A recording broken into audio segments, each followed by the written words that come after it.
Hello and welcome to grammar class. Today's topic is one and you as generic personal pronouns. The word one is used as a generic pronoun to refer to any general or non-specific person. In other words, as a generic pronoun, one means everyone or anyone.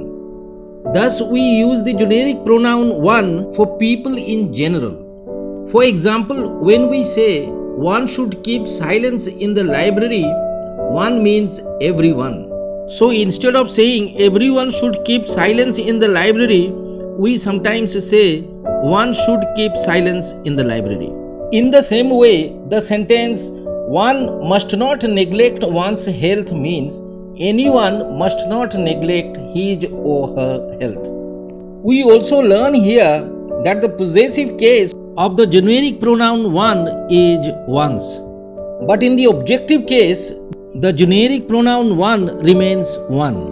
In the sentence, we should not insult one for one's poverty. One is in the objective case and one's is in the possessive case. The second person pronoun you is also used as a generic pronoun in the sense of everyone or anyone.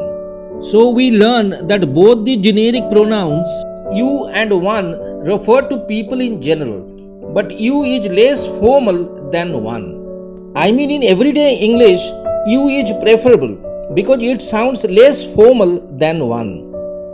You never know what will happen tomorrow.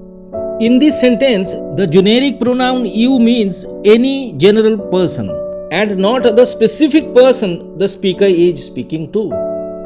Similarly, in the sentence, you cannot change others, but you can change yourself. The word you refers to any general person and not the particular person you are speaking to. Finally, also remember that the pronouns we and they are also used as generic personal pronouns. If you liked the video, please be sure to like, comment, share and subscribe to our channel for more grammar videos. Thank you.